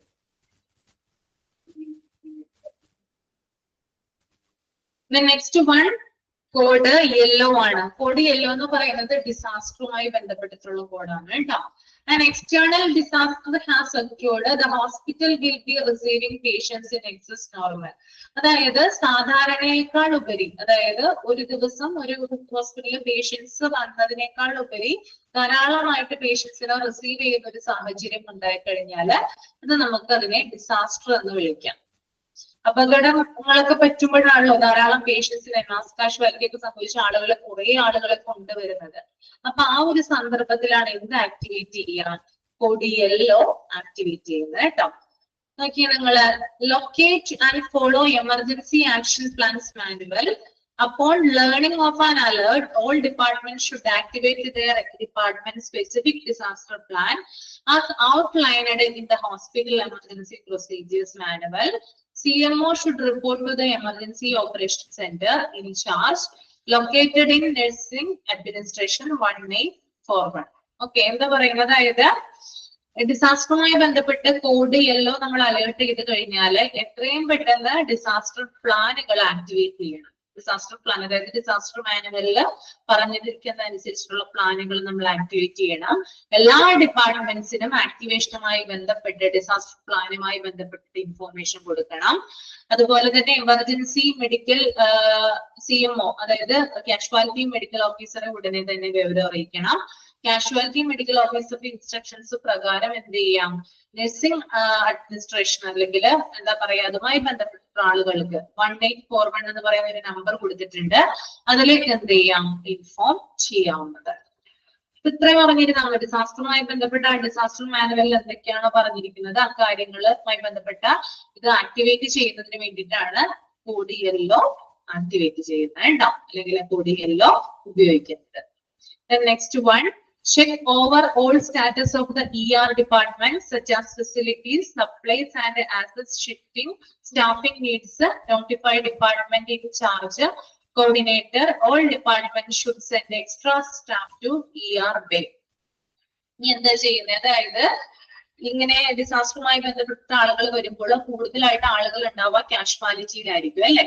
അപ്പൊ കാഷ്വാലിറ്റിയിൽ ആവശ്യത്തിന് അനുസരിച്ചുള്ള ഫെസിലിറ്റീസ് ഉണ്ടോ, അവിടെ ഉപകരണങ്ങൾ ഉണ്ടോ, അതുപോലെ അവിടെ ആവശ്യത്തിന് ആളുകൾ ഉണ്ടോ എന്നൊക്കെ എന്ത് ചെയ്യുന്നുണ്ട്, ചെക്ക് ചെയ്യുന്നുണ്ട്. പിന്നെ എല്ലാ ഡിപ്പാർട്ട്മെന്റിലെയും ഇൻചാർജ് അല്ലെങ്കിൽ കോർഡിനേറ്ററെ ഇവരെ അറിയിക്കുന്നു. ഇനി ആവശ്യമെങ്കിൽ പല ഡിപ്പാർട്ട്മെന്റുകളിൽ നിന്നായിട്ട് സ്റ്റാഫുകളെ ഭരിച്ച് എമർജൻസി റൂമിലോട്ട് കൊണ്ടുവരുന്നു. അതായത് അധികമായിട്ട് വരുന്ന സ്റ്റാഫുകളെ എമർജൻസി റൂമിലേക്ക് വേണ്ടിയിട്ട് എന്ത് ചെയ്യുന്നുണ്ട്, എടുക്കുന്നുണ്ട്. Okay, next one, last one ഇതിനകത്ത് പറയുന്നത് ODLOമായി ബന്ധപ്പെട്ട് ലാസ്റ്റ് ടേബിൾ ആണ് പറയുന്നത് കേട്ടോ. As designated staff arrives, each person with a role in the emergency manual plan will receive a job action sheet. All other on-duty staff not otherwise assigned to ER position should remain in their department and maintain normal operations. അതായത് ഓരോ സ്റ്റാഫുകൾക്കും ഓരോ responsibilities ഉണ്ട്. അവരുടേതായിട്ടുള്ള responsibilities ഒരു job action ഷീറ്റിൽ എഴുതി കൊടുക്കുന്നതായിരിക്കും. അതനുസരിച്ചിട്ടാണ് അവർ എന്ത് ചെയ്യുക, പിന്നീടുള്ള കാര്യങ്ങൾ ഫോളോ ചെയ്യുക. ഇനി ചില സ്റ്റാഫുകൾക്കാണെങ്കിൽ എമർജൻസി റൂമില് ചിലപ്പോൾ ഡ്യൂട്ടി ഉണ്ടാവണമെന്നില്ല. അങ്ങനെയുള്ള സ്റ്റാഫുകൾ എന്ത് ചെയ്യണം, അവരുടെ ഡിപ്പാർട്ട്മെന്റിൽ എന്ത് ഡ്യൂട്ടിയാണ് അവർക്ക് കൊടുത്തിരിക്കുന്നത് ആ ഡ്യൂട്ടി ചെയ്യാനായിട്ട് നോക്കണം. ഓക്കെ, അത്രേ ഉള്ളൂ കേട്ടോ. നെക്സ്റ്റ് നോക്കിയേ നിങ്ങള്, കോഡ് വയലറ്റ്. കോഡ് വയലറ്റ് കേട്ടിട്ടുണ്ട് ഇതിനു മുമ്പ്? കോഡ് വയലറ്റ് എന്താണ്? കോഡ് വയലറ്റ് എന്തിനാണ് ആക്ടിവേറ്റ് ചെയ്യുന്നത്? ചിലരൊക്കെ ഉറങ്ങിപ്പോ എന്ന് വിചാരിക്കുന്നു ഞാൻ. എന്തിനാണ് കോഡ് വയലറ്റ് ആക്ടിവേറ്റ് ചെയ്യുന്നത്? ഒന്ന് കമന്റ് ചെയ്തേ. കോഡ് വയലറ്റ് എന്താണ്? വെപ്പണാണോ code violet?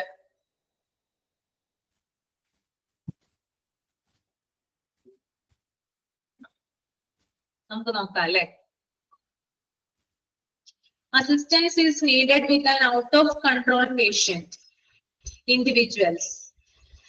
Note: a code violet should not be activated where a gun or weapon may be involved. അതുമായി ബന്ധപ്പെട്ടതാണ്, എന്നാലും അത് പറയുന്നില്ല. അതായത് ഒരു ഹോസ്പിറ്റലില് വയലന്റ് ആയിട്ട് ഒരു പേഷ്യന്റ് പെരുമാറുകയാണ്, ഭയങ്കരമായിട്ട് അക്രമകാരിയാവുകയാണ് പേഷ്യന്റ്. അങ്ങനെ വന്നു കഴിഞ്ഞാല് നമ്മള് ഉപയോഗിക്കുന്ന കോഡാണ് കോഡ് വയലറ്റ് കേട്ടോ. അതായത് ആളുകളെ പിടിച്ചു തല്ലുന്നു, വഴക്ക് പറയുന്നു, ഭയങ്കരമായിട്ട് ആക്രോശിക്കുന്നു, ഡോക്ടറോടൊക്കെ പോയി ചെന്നിട്ട് ഭയങ്കരമായിട്ട് അക്രമകാരിയാകുന്നു, അങ്ങനെയൊക്കെയുള്ള പേഷ്യൻസ് ഇല്ലേ, വയലന്റ് ആയിട്ടുള്ള പേഷ്യൻസ് ഇല്ലേ. അപ്പൊ അങ്ങനെയുള്ള പേഷ്യൻസ് വരുമ്പോൾ അല്ലെങ്കിൽ അങ്ങനെ ഒരു ഇൻസിഡന്റ് ഉണ്ടാകുമ്പോഴാണ് നമ്മൾ കോഡ് വയലറ്റ് എന്ത് ചെയ്യുക, ആക്ടിവേറ്റ് ചെയ്യുക കേട്ടോ. ഔട്ട് ഓഫ് കൺട്രോൾ പേഷ്യന്റ്, സമനില തെറ്റിയ പേഷ്യൻസ് എന്താ പറയാ, അവരുടെ ആ ഒരു എന്താ പറയാ സാഹചര്യം അല്ലെങ്കിൽ ആ ഒരു പ്രവൃത്തി ഉണ്ടാകുമ്പോഴാണ് കോഡ് വയലറ്റ് യൂസ് ചെയ്യുക. പിന്നെ ഇവിടെ പ്രത്യേകം പറയുന്നുണ്ട്, നോട്ട് എന്ന് കൊടുത്തിട്ടുണ്ട്. A code violet should not be activated where a gun or weapon may be involved. ഇനി ഞാൻ പറഞ്ഞല്ലോ വയലന്റ് ആയിട്ടുള്ള ആളാണെന്ന് പറഞ്ഞല്ലോ. ഈ വയലന്റ് ആയിട്ടുള്ള ആളുടെ കയ്യിൽ ഒരു വെപ്പൺ അല്ലെങ്കിൽ ഒരു ആയുധമോ അല്ലെങ്കിൽ ഒരു കത്തി അല്ലെങ്കിൽ ഒരു തോക്കോ ഉണ്ടെങ്കിൽ എന്ത് ചെയ്യാൻ പാടില്ല, കോഡ് വയലറ്റ് ആക്ടിവേറ്റ് ചെയ്യാനായിട്ട് പാടുള്ളതല്ല. ഓക്കെ, അപ്പോ നിങ്ങള് ഇതിന്റെ വ്യത്യാസം മനസ്സിലാക്കണം. ഒരാള് ഒരു വയലന്റ് ആയിട്ടുള്ള ഒരാള് മറ്റൊരാൾക്ക് ത്രെട്ടണിങ് ആയിട്ടുള്ള രീതിയിൽ ഓരോന്ന് പറയുകയാണെങ്കിൽ ഓരോന്ന് ചെയ്യുകയാണെങ്കിൽ നമുക്ക് കോഡ് വയലറ്റ് ആക്ടിവേറ്റ് ചെയ്യാം. എന്നാൽ അദ്ദേഹത്തിന്റെ കയ്യിൽ കത്തിയോ തോക്കോ അല്ലെങ്കിൽ എന്തെങ്കിലും ഒരു മാരകായുധമോ ഉണ്ടെങ്കിൽ എന്ത് ചെയ്യാൻ പാടില്ല, കോഡ് വയലറ്റ് ആക്ടിവേറ്റ് ചെയ്യരുത്. അതാണ് വ്യത്യാസം. ആ ഒരു സന്ദർഭത്തിൽ, അങ്ങനെയുള്ളൊരു സന്ദർഭത്തിൽ നമ്മൾ വേറെ ഏതെങ്കിലും ഒരു കോഡ് ആയിരിക്കും എന്ത് ചെയ്യാം, ആക്ടിവേറ്റ് ചെയ്യാം. അത് മനസ്സിലാക്കണം കേട്ടോ. ഡിഫറൻസ് മനസ്സിലായോ രണ്ടും തമ്മിലുള്ള ഡിഫറൻസ് മനസ്സിലായോ? ഓക്കെ,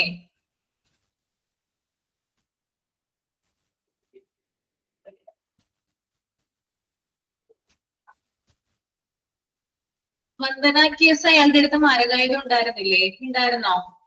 ആ, അയാള് ഭയങ്കരമായിട്ട് അക്രമകാരിയായില്ലേ? അത് കോഡ് വയലറ്റ് അല്ല കേട്ടോ ഒരിക്കലും.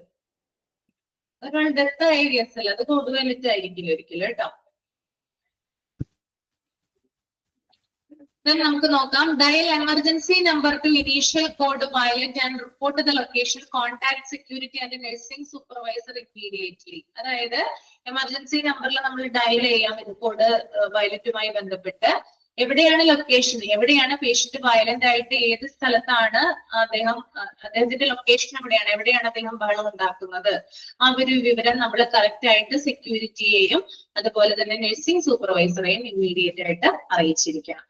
Then do not attempt to control the out of control individual. Security will provide instructions for responding personnel on the type of assistance required. അതുപോലെ തന്നെ കൺട്രോളിലിരിക്കുന്ന ഒരു വ്യക്തി ഉണ്ടല്ലോ, അതായത് വയലന്റ് ആയിട്ടുള്ള ഒരു വ്യക്തിയെ നമ്മൾ ഒരിക്കലും നമ്മുടെ നിയന്ത്രണത്തിൽ കൊണ്ടുവരാനായിട്ട് ശ്രമിക്കരുത്. ഔട്ട് ഓഫ് കൺട്രോൾ ആയിരിക്കുന്ന വ്യക്തിയെ കൺട്രോൾ ആക്കാനായിട്ട് ശ്രമിക്കരുത്. സെക്യൂരിറ്റി പറയുന്ന ഇൻസ്ട്രക്ഷൻസ് അനുസരിച്ച് എന്ത് ചെയ്യാം, അതിനോട് പെരുമാറുക. അതായത് ഇവിടെ പറയുന്നുണ്ട്, ഇപ്പൊ എന്റെ പ്രകൃതമായിരിക്കില്ല നിങ്ങൾക്ക് ഉണ്ടാകുന്നത് അല്ലെ. ഞാൻ വയലന്റ് ആകുമ്പോൾ എങ്ങനെയാണോ പെരുമാറുന്നത് അതുപോലെ ആയിരിക്കില്ല നിങ്ങൾ വയലന്റ് ആകുമ്പോൾ പെരുമാറുന്നത്. പലരും പല ടൈപ്പാണ്. അപ്പൊ ആളുടെ ബിഹേവിയർ അനുസരിച്ച് അല്ലെങ്കിൽ ആളുടെ അപ്പിയറൻസ് അനുസരിച്ചിട്ട് വേണം നമ്മൾ എന്ത് ചെയ്യാൻ, ആൾക്ക് വേണ്ടിയിട്ടുള്ള ഇൻസ്ട്രക്ഷൻസ് കൊടുക്കാനായിട്ട്. അപ്പൊ ഒന്ന് വെയിറ്റ് ചെയ്യുക, സെക്യൂരിറ്റി വരുന്നത് വരെ ഒന്ന് വെയിറ്റ് ചെയ്യാം. ദെൻ അടുത്തത്, do not confront the individuals with a weapon. ഇതും ഇമ്പോർട്ടന്റ് ആയിട്ടുള്ള കാര്യം തന്നെയാണ്. അതായത് ആയുധം ഉപയോഗിച്ച് വ്യക്തികളെ നമ്മൾ നേരിടാനായിട്ട് പാടുള്ളതല്ല. ആയുധം ഉപയോഗിച്ച് എന്ത് ചെയ്യരുത്, വ്യക്തികളെ നേരിടരുത്. അതായത് ഇപ്പൊ ഭയങ്കരമായിട്ട് വയലന്റ് ആവേണ ഒരാള്, അപ്പൊ എന്റെ കയ്യിൽ ഒരു തോക്കിരിക്കുകയാണ്, ഞാൻ പറയാണത് ഞാൻ ഇപ്പൊ വിട്ടിരിക്കും, നീ ആ സാധനം താഴെ ഇട, അല്ലെങ്കിൽ നീ അടങ്ങി നിൽക്കുന്നത് ഞാൻ പറയുകയാണെങ്കിൽ എന്താണ്, നമ്മൾ ആയുധം ഉപയോഗിക്കുന്നുണ്ടല്ലോ അവിടെ, അല്ലെങ്കിൽ ഒരു കത്തി ഉപയോഗിക്കുകയാണ്, അല്ലെങ്കിൽ നമ്മൾ ആക്രമിക്കാനായിട്ട് പോവാണ് ആ വ്യക്തിയെ കീഴടക്കാനായിട്ട്. പക്ഷെ അതൊരിക്കലും ചെയ്യാനായിട്ട് പാടുള്ളതല്ല. ആയുധം ഉപയോഗിച്ച് വ്യക്തികളെ നേരിടരുത്. ഓക്കെ, അത് അപകടമാണ്. ക്ലിയർ ആയെന്ന് കരുതുന്നു കേട്ടോ. ലാസ്റ്റ് വൺ ആണ് കോഡ് ബ്രൗൺ.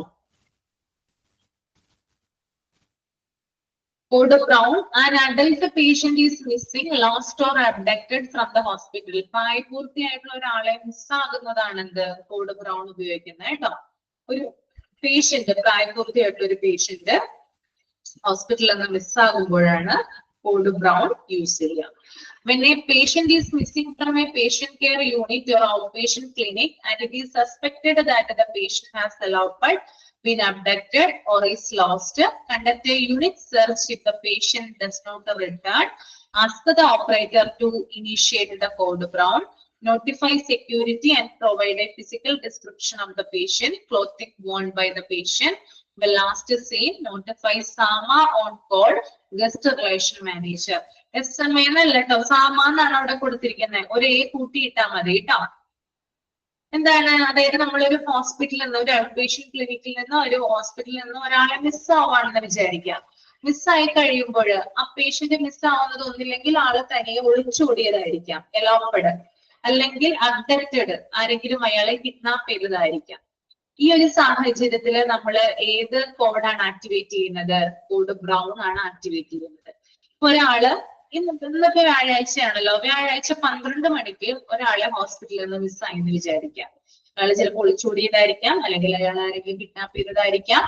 ഒരു 12 മണി തൊട്ട് 1 മണി വരെ നമ്മൾ ഓവറോൾ ആ കോമ്പൗണ്ട് ഒന്ന് മൊത്തം ചെക്ക് ചെയ്യും. എന്നിട്ടും ആള് തിരിച്ചു വന്നില്ല എങ്കിൽ ഇവിടെ പറയുന്നുണ്ട്, പേഷ്യന്റ് ഡസ് നോട്ട് റിട്ടേൺ, എന്നിട്ടും ആ ഒരു സമയപരിധിക്കുള്ളില് പേഷ്യന്റ് തിരിച്ചു വന്നില്ല എങ്കിൽ നമ്മൾ എത്രയും പെട്ടെന്ന് ഓപ്പറേറ്റർ അറിയിച്ചിട്ട് കോഡ് ബ്രൗൺ ആക്ടിവേറ്റ് ചെയ്യണം. ഓക്കെ, അപ്പൊ കുറച്ചൊരു സമയപരിധി അവിടെ കൊടുക്കും. അതിന് ശേഷമാണ് എന്താ ആക്ടിവേറ്റ് ചെയ്യുക, കോഡ് ബ്രൗൺ ആക്ടിവേറ്റ് ചെയ്യുക. ദെൻ സെക്യൂരിറ്റി സ്റ്റാഫുകളോട് നമ്മൾ പറയണം എന്താണ്, അതായത് ആ പേഷ്യന്റിന്റെ ഡിസ്ക്രിപ്ഷൻ എന്താണ്, അയാള് വളരെ പൊക്കമുള്ള ആളാണോ, അല്ലെങ്കിൽ ഹൈറ്റ് കുറഞ്ഞ ആളാണോ, അയാളുടെ കളർ എന്താണ്, അയാളെ നമ്മൾ കണ്ടപ്പോൾ അയാളെ ലാസ്റ്റ് ഇട്ടിരുന്ന ഡ്രസ്സിന്റെ കളർ എന്താണ്, ഡ്രസ് എന്താണ്, അങ്ങനെയുള്ള കാര്യങ്ങൾ കൂടി നമ്മൾ സെക്യൂരിറ്റിയോട് പറഞ്ഞു കൊടുക്കണം. ദെൻ പോയ പേഷ്യന്റിന്റെ വിവരങ്ങൾ നമ്മൾ SAMA in patient record. SAMA എന്താണ്, signing out against medical advice ആണ് അല്ലെ. അതിനകത്ത് ആ പേഷ്യന്റ് വിവരങ്ങൾ കളക്ട് ചെയ്ത് വെക്കണം. പിന്നെ ഗസ്റ്റ് റിലേഷൻ മാനേജറെ നമ്മൾ പേഷ്യന്റ് പോയ വിവരം അറിയിച്ചിരിക്കണം. ഓക്കെ, then അടുത്തത്, notify the patient's attending physician and or staff on call, notify the nursing supervisor on duty, notify family as appropriate. The nursing supervisor will contact the administrator on call. The administrator on call will contact the police for information. ഇനി എന്താ ചെയ്യേണ്ടത്, അതായത് സെക്യൂരിറ്റിക്ക് നമ്മൾ വിവരങ്ങൾ കൊടുത്തു, ഇയാളുടെ ഡിസ്ക്രിപ്ഷനെ പറ്റി ടോട്ടലായിട്ട് നമ്മൾ പറഞ്ഞു കൊടുത്തു. അതിന് ശേഷം നമ്മൾ എന്ത് ചെയ്യണം, അതായത് ഈ മിസ്സിംഗ് ആയിട്ടുള്ള പേഷ്യന്റിനെ ആരാണോ ട്രീറ്റ് ചെയ്തത് ആ ഫിസിഷ്യനെ നമ്മൾ വിവരം അറിയിക്കണം, പോയി എന്നുള്ള വിവരം അറിയിക്കണം. ഇനി അദ്ദേഹം ആബ്സെന്റ് ആണെങ്കിൽ ഓൺ ഡ്യൂട്ടിയിലുള്ള ഡോക്ടർ ആരാണോ അദ്ദേഹത്തിന്റെ വിവരം അറിയിക്കുക. അതുപോലെ തന്നെ നഴ്സിംഗ് സൂപ്പർവൈസറെ വിവരം അറിയിക്കണം. അതുപോലെ തന്നെ ഫാമിലിയെ അറിയിക്കണം, പോയി എന്നുള്ള വിവരം അറിയിക്കണം. നഴ്സിംഗ് സൂപ്പർവൈസർ ആര് വിവരം അറിയിക്കുന്നതാണ്, ആ ഹോസ്പിറ്റലിലെ അഡ്മിനിസ്ട്രേറ്റർ ഈ കാര്യം അറിയിക്കുന്നതാണ്. ദെൻ അഡ്മിനിസ്ട്രേറ്റർ എന്ത് ചെയ്യും, ഈ കാര്യം പോലീസിനെ ഇൻഫോം ചെയ്യും. ദെൻ പോലീസ് വന്നിട്ട് എന്ത് ചെയ്യും, അയാളെ അന്വേഷിക്കാനായിട്ട് ആരംഭിക്കും. അതാണ് ആ ഒരു പ്രൊസീജിയർ കേട്ടോ. The last one, social work nursing staff will assist the patient family members and the staff during crisis. Upon locating the patient, notify the in charge nurse and the NST supervisor that the patient has been located and describe the patient status. The nursing supervisor will notify the administrator on call regarding the return status of the patient. The in charge nurse will contact the attending physician or on call house staff that the patient has returned to the unit, assess and document the patient status. അതായത് ഈ patient പോയ വിവരം അറിഞ്ഞത് മുതല് എന്താണ്, patient ഫാമിലിയൊക്കെ വല്ലാത്ത ദുഃഖത്തിലായിരിക്കും അല്ലെ. അപ്പൊ അവരെ ആശ്വസിപ്പിക്കാൻ വേണ്ടിയിട്ട് സോഷ്യൽ വർക്കേഴ്സ്, അതായത് MSW കഴിഞ്ഞ ആളുകളൊക്കെ ഉണ്ടല്ലോ, അവരാണ് ഹോസ്പിറ്റൽ ഫീൽഡിലേക്ക് സോഷ്യൽ വർക്കേഴ്സ് ആയിട്ട് വരിക. അവരെന്ത് ചെയ്യും, അല്ലെങ്കിൽ നഴ്സിംഗ് സ്റ്റാഫുകളൊക്കെ എന്ത് ചെയ്യും, ഈ ഫാമിലി എന്ത് ചെയ്യുന്നുണ്ട്, വേണ്ട രീതിയിൽ അവർക്ക് സപ്പോർട്ട് കൊടുക്കുന്നുണ്ട്, അവരെ ആ ഒരു ക്രൈസിസിൽ അവരെ സഹായിക്കുന്നുണ്ട്. ഇനി പേഷ്യന്റിനെ കണ്ടു കിട്ടിക്കഴിഞ്ഞാലുള്ള കാര്യമാണ് ഈ പറയുന്നത് കേട്ടോ. പേഷ്യന്റിനെ കണ്ടു കിട്ടിക്കഴിഞ്ഞാല് ഉടനെ തന്നെ നഴ്സിംഗ് ചാർജിനെ വിവരം അറിയിക്കണം. അതുപോലെ തന്നെ നഴ്സിംഗ് സൂപ്പർവൈസറെ വിവരം അറിയിക്കണം. ഏത് സ്ഥലത്ത് നിന്നാണ് പേഷ്യന്റിനെ കണ്ടെടുത്തത് അതിനെ കുറിച്ചുള്ള ഡീറ്റെയിൽ ആയിട്ടുള്ള ഡിസ്ക്രിപ്ഷൻ അവരോട് പറയണം. അതുപോലെ തന്നെ പേഷ്യന്റ് മടങ്ങി വരുമ്പോൾ അവരുടെ സ്റ്റാറ്റസ് ഒന്ന് നോക്കണം. അവർ പോയ കണ്ടീഷനിലാണോ തിരിച്ചു വരുന്നത്, അങ്ങനെ എന്തായിരുന്നു, അതായത് പോയപ്പോൾ തന്നെയുള്ള കണ്ടീഷനാണോ തിരിച്ചു വന്നപ്പോഴുള്ളത്, അങ്ങനെയുള്ള കാര്യങ്ങൾ ഓവറോൾ ഒന്ന് ഒബ്സർവ് ചെയ്യണം. ദെൻ അദ്ദേഹത്തിനെ ട്രീറ്റ് ചെയ്യുന്ന ഫിസിഷ്യനെ വിവരം അറിയിക്കുക, പിന്നെ അഡ്മിനിസ്ട്രേറ്ററെ വിവരം അറിയിക്കുക. അപ്പൊ പേഷ്യന്റ് പറഞ്ഞ കാര്യങ്ങൾ ആരോടൊക്കെയാണ് നമ്മൾ പറഞ്ഞത് അവരോടൊക്കെ എന്ത് പറയണം, തിരിച്ചും പറയേണ്ടതുണ്ട് വന്നു എന്നുള്ളത്. അയാളെ മൊത്തം ഒന്ന് ഒബ്സർവ് ചെയ്യുക, അയാളുടെ സ്റ്റാറ്റസും കണ്ടീഷനും ഒക്കെ ഒന്ന് നോക്കുക. അറ്റ് ലാസ്റ്റ് നമ്മൾ സാമ ഇൻപേഷ്യന്റ് റെക്കോർഡില് ഇദ്ദേഹം പോയി എന്നുള്ള വിവരം എന്ത് ചെയ്തിട്ടുണ്ടായിരുന്നു, എഴുതിയിട്ടുണ്ടായിരുന്നു. ദെൻ അറ്റ് ലാസ്റ്റ് എന്ത് ചെയ്യണം, അത് വെട്ടിക്കളഞ്ഞിട്ട് ഇയാൾ തിരിച്ചു വന്നു, ഇയാളെ കണ്ടെടുത്തു, ഇന്ന തീയതിയില് ഇന്ന ലൊക്കേഷനിൽ വെച്ചിട്ടാണ് ഇയാളെ കണ്ടെടുത്തെന്നുള്ള വിവരം ഡീറ്റെയിൽ ആയിട്ട് അവിടെ എഴുതി വെക്കുക. അത്രയേ ഉള്ളൂ കേട്ടോ. ഇത്രയുമാണ് കോഡ് ബ്രൗണുമായി ബന്ധപ്പെട്ടിട്ട് പറയാനുള്ളത്. ക്ലിയർ ആണോ? ക്ലിയർ അല്ലേ? എന്തെങ്കിലും ഡൗട്ട് ഉണ്ടെങ്കിൽ ചോദിക്കാം കേട്ടോ. അത് സമയം കഴിഞ്ഞു, മൈക്ക് ഓൺ ചെയ്യാൻ. ഞാൻ എന്തെങ്കിലും ഡൗട്ട് ഉണ്ടെങ്കിൽ ചോദിക്കാം. നമ്മുടെ ഡിസാസ്റ്റർ മാനേജ്മെന്റ് എന്ന് പറയുന്ന ഒരു ചാപ്റ്റർ ഇവിടെ ഫിനിഷ് ആയി. ഓക്കെ,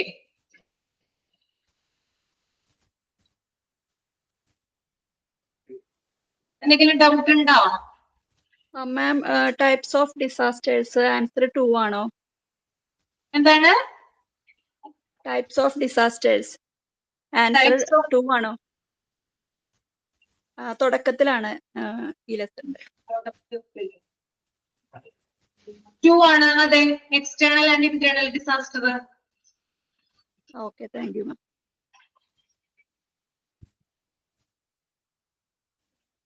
എല്ലാവർക്കും ക്ലിയർ ആയല്ലോ അല്ലേ? വായിച്ചാൽ മതിയിട്ട്, അധികം ടഫ് ഒന്നല്ല, എളുപ്പമാണ് ഈ ഒരു പോർഷൻ ലാസ്റ്റ് വരുന്നത് കേട്ടോ. അപ്പൊ വായിച്ച് മനസ്സിലാക്കാം. നമുക്ക് നെക്സ്റ്റ് പുതിയ ചാപ്റ്റർ ആയിട്ട് കാണാം. Okay, thank you. Next chapter